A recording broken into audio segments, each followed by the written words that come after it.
കനത്ത സുരക്ഷയിലാണ് കേരളം നാളെ വിധി എഴുതുന്നത്. പോലീസുകാരും അർദ്ധസൈനികരും അടക്കം 1,00,000-ലധികം സുരക്ഷാ ഉദ്യോഗസ്ഥർ വോട്ടെടുപ്പിനായി സജ്ജമായി.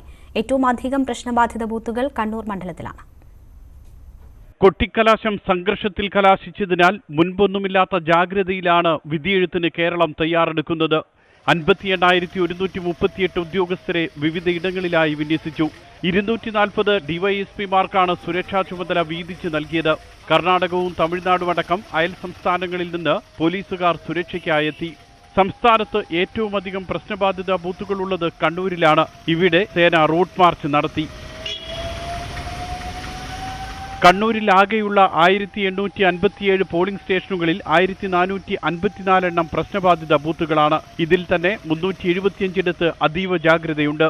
തമിഴ്നാട്ടിൽ നിന്ന് 2,000 പോലീസുകാർ, കർണാടകത്തിൽ നിന്ന് 1,000 പോലീസുകാർ എന്നിവരെ വിന്യസിച്ചു കഴിഞ്ഞു.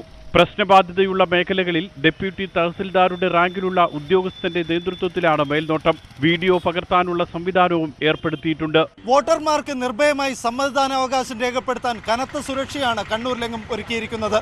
ക്യാമറാമാൻ സുമേഷ് മൊറാഴയ്ക്കൊപ്പം അശ്വിൻ വല്ലത്ത്, ന്യൂസ് 18.